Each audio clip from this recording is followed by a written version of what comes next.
Got another great guest in studio today, Superintendent from the North Mason Schools, Dana Rosenbach. Good morning. Good morning. How are you? Very well, and you? Good.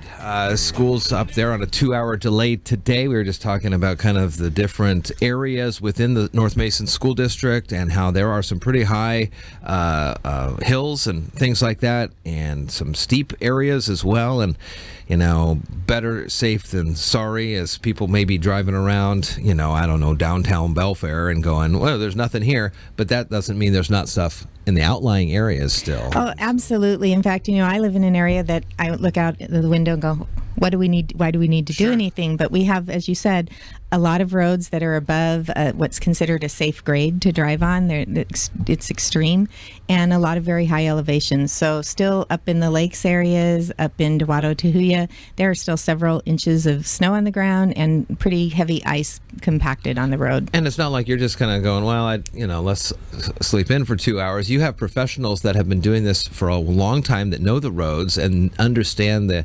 capabilities of not only the drivers of, like, just people drivers, but also the bus drivers and what the buses can do. And I mean, it's a whole thing. Yeah, we have our transportation director and some other staff who get up on these mornings at 3 o'clock and drive the actual routes to see if it will even be possible for buses to drive or not, or they try to drive them. Sometimes they can't even get their cars on those routes, and that helps us make a decision. You're in today to talk about an upcoming levy that the voters in North Mason will be voting on here upcoming soon. So kind of go through what this means for North Mason and some of the questions that kind of come up when it comes to this. Levies, as they say, are for learning, and bonds are for building and things like that. So the levy is a key factor into moving forward on this. Let's kind of talk a little bit about what a levy is versus what people may assume a levy is.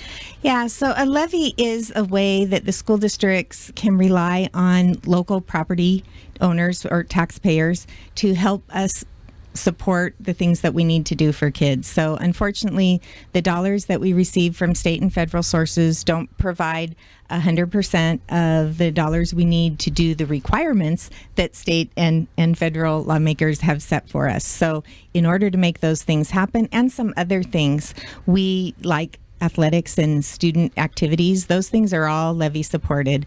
But without the levy dollars, we would not be able to fulfill all of the requirements. So we would have to take a really serious look at how to best do what we can, and kids would lose out. So let's talk a little bit about how this was positively or negatively impacted by that McCleary decision, because I think a lot of folks thought, well, that was taken care of and the Supreme Court said something, and now the state's kind of running everything, but obviously. Yeah, and unfortunately, the McCleary decision, the legislators were looking for a way to comply with the requirements of the lawsuit and what the state Supreme Court told them they had to do, which was fully fund basic education, and which is part of what we do. And they came up with a formula that they can fully fund. So I don't want to say that they didn't do it. They fully funded the formula that they came up with. But the formula does not provide for everything that a school district needs to run. For example, in North Mason, we have 148 classified employees. Just 35 of those, I think, are actually funded by the state. So that means the other 100, and you do the math, aren't.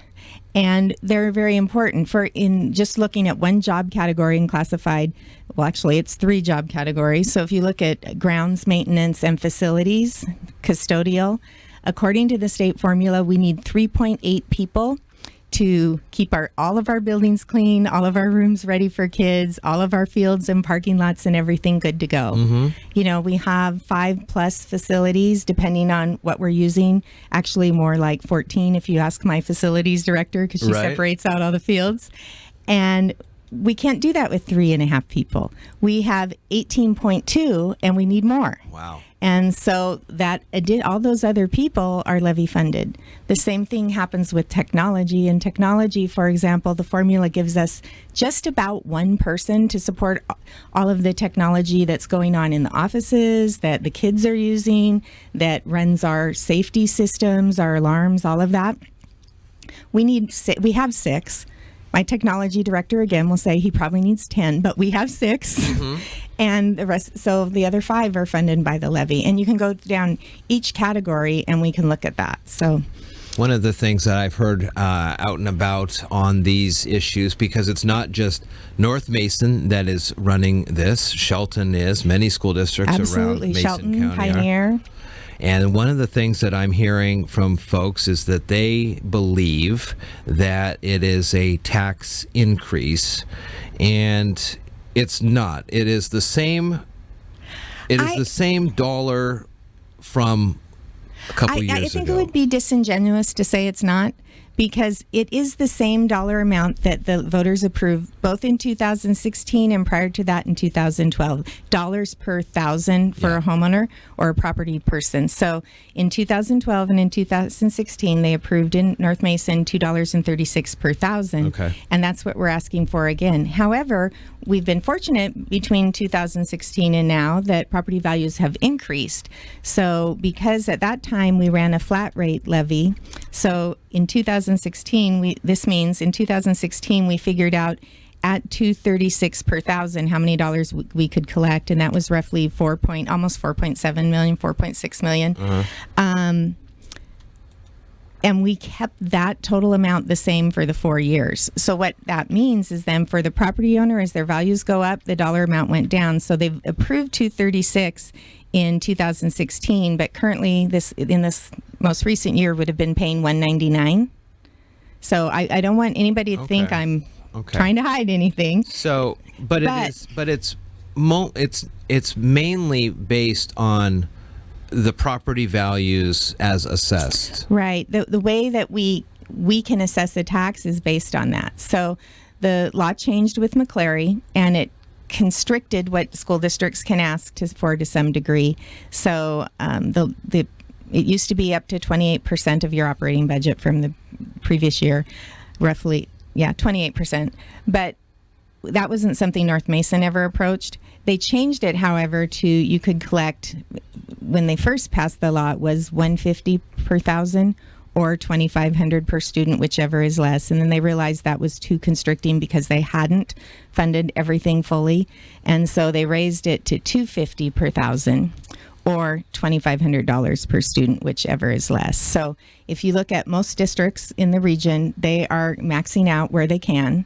Districts who passed levies previous to this year, in between McCleary and then, we're stuck at the 150, and some of them are going out for an additional levy of some kind to raise that up a little bit because they need those operating costs.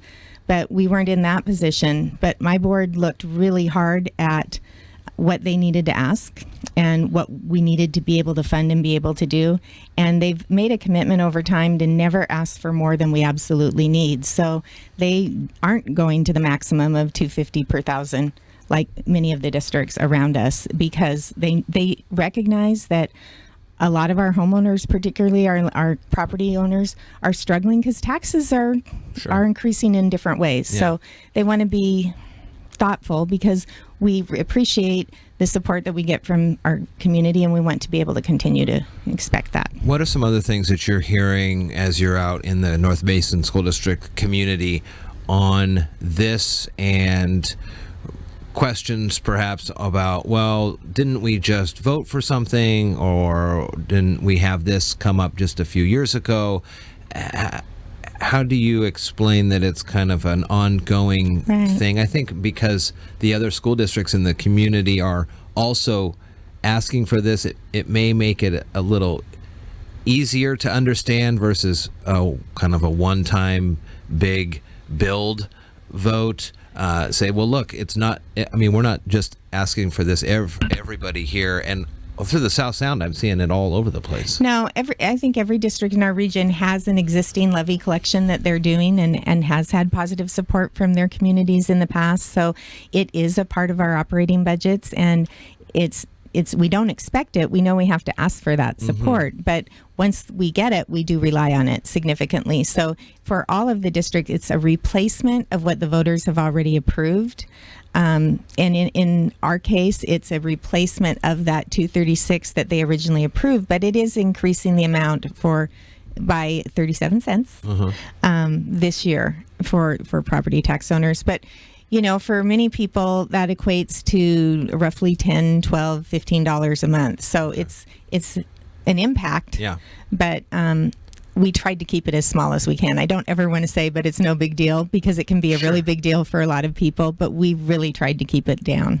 Is there a way that you can explain this as someone who does a household budget? Is this kind of like refinancing? Absolutely. That's a great analogy. I hadn't thought of that, but absolutely it is. It's kind of like, okay, and it's a cost of living. It's separate.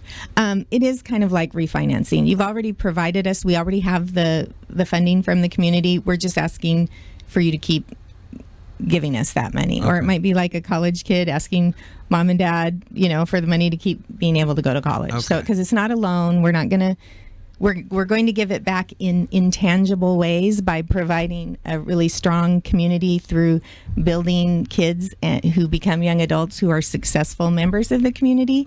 But we're not going to give you dollars directly back into your pocket. Sure. However, having strong schools puts dollars in everybody's pocket. Yeah.